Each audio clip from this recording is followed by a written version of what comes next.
Today, we're going to look at some of the differences between living in Utah and living in California. If you need this information, stay tuned. We're going to discuss a lot of things throughout this video, so make sure you watch to the end.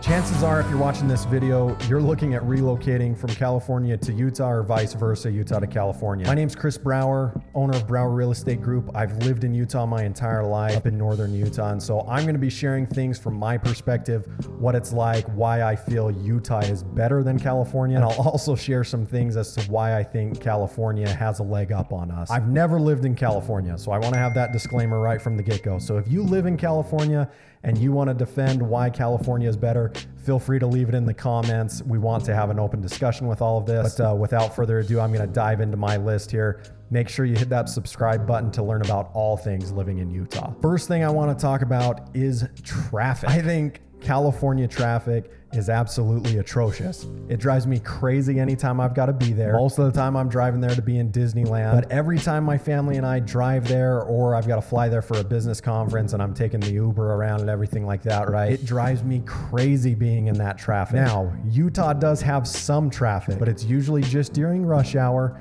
and it's if you're commuting into Salt Lake during rush hour or away from Salt Lake at the end of the day. That being said, the rush hour traffic really isn't that bad. We have such less people here that the traffic really doesn't back up that bad. So during rush hour, I can get from my home to Salt Lake City, which is about a 45-mile drive, in about an hour, give or take, 10 minutes, depending on if there's an accident. Versus, I know so many times that I have moved in an hour on a California highway, on a California interstate. In an hour, I've moved maybe 10 miles. So it just blows my mind how bad California traffic is. So if you're sick of that, definitely take a look at coming to Utah as a place to live. Going along with that population mark, pulled the numbers for 2021. In 2021, Utah had a population of 3.34 million people. Compare that to California.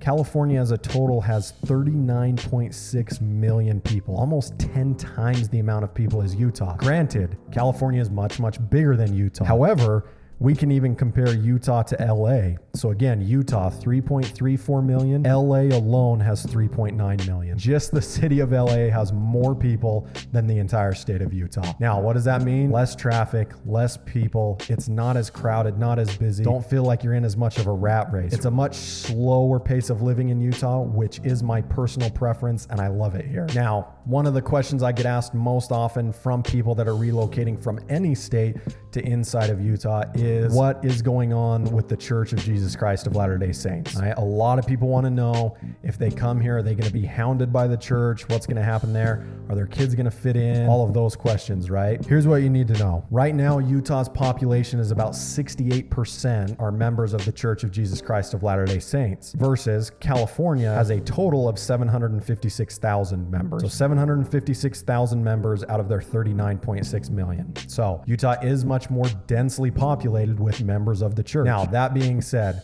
are you going to have people inviting you to church? Yes, probably. That's probably going to happen. I'd be lying if I said it wouldn't happen. The thing is, though, you're not going to be dragged kicking and screaming to church, and you're not going to be cast out or shunned or put away if you're not a member of the church, okay? A lot of people in Utah are really friendly. As you drive through the neighborhoods and streets, if people are outside, they're going to turn and wave to you. It's a great place to live, very friendly atmosphere. Chances are, though, you're going to have multiple encounters or multiple run-ins, if you will, with members of the church, because 68% of the population are members. Let's talk a minute, though, about downsides to living in Utah. Golden State Warriors talked about all the time when they were playing the Utah Jazz in the playoffs that there was no nightlife. They complained that there was no nightlife. While there is some nightlife in Utah, most of that nightlife is in Salt Lake City. Outside of Salt Lake City, there really isn't a nightlife.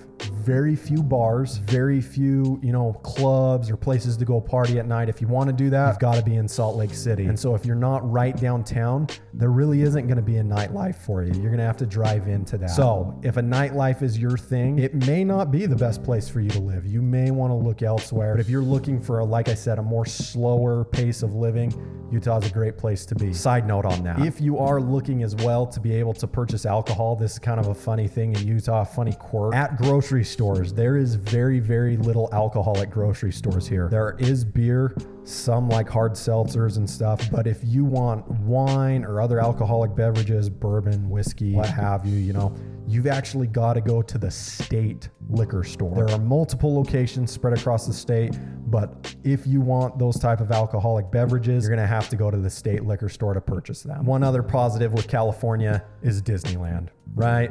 Very few places are able to have that benefit, but not only does California have Disneyland, there are lots of amusement parks there. Utah, we have one amusement park in the entire state called Lagoon in Farmington. It's a decent amusement park. It's a lot of fun for the kids. They have a really good kid area in Kiddieland. They're working every year on adding bigger attractions, bigger thrill rides for the adults. But in all reality, it just doesn't compare to a Six Flags, Knott's Berry Farm, Disneyland. It doesn't compare. California definitely has a leg up on us there. As far as outdoor living goes and outdoor activities, I think Utah and California are fairly compatible. California does have surfing. In Utah, you've got to do that behind a boat and go wake surfing. California has snowboarding and skiing. Utah has some of the best snow on earth for that. In fact, one of my friends, another realtor from California, is actually here right now in Utah skiing, taking advantage of that snow. There's lots of camping to do in Utah. We have tons of national parks to visit. And the thing I love about Utah, like California, you can go up in the mountains and get into those pines and that snow and really have a good time there. You could head down to southern Utah where you get into the awesome red rock formations, much hotter climate, and be in that desert and do all sorts of fun outdoor activities there. Last thing I want to discuss briefly on this video is the cost of living. And in my mind, this is the biggest benefit of living in Utah versus California. In California, taking a look at their statistics, according to worldpopulationreview.com, California is the third highest state when it comes to cost of living in the US. It is very expensive to live in California. Gas prices are outrageous, and a 2-bedroom apartment on average in the state of California costs you $2,700 a month for a 2-bedroom apartment that you don't even own, that you're renting. Utah, right now, we are climbing, but right now we're in the dead middle of that spectrum. We're the 24th highest ranked state as far as cost of living goes. Gas prices are climbing, but they're not terrible. Cost of living is climbing as far as housing goes and what the housing prices are doing, but it really isn't terrible compared to California. If you're looking to spend $2,700 a month in Utah, we can get you a 5-bedroom, 3-bathroom, single-family home that's between 3,000 and 4,000 square feet with a 2-car, maybe even a 3-car garage on a 1/4 acre of land. You just get a lot more bang for your buck when it comes to Utah because that cost of living is so much lower. Again, if you guys have anything you want to add to the list, we'd love to hear it. Leave it in the comment section below. We want to open the discussion up on this so that people who are contemplating the move from California to Utah or Utah to California can hear those pros and cons and get a good grasp, gain some knowledge, and make a sound decision. Thanks.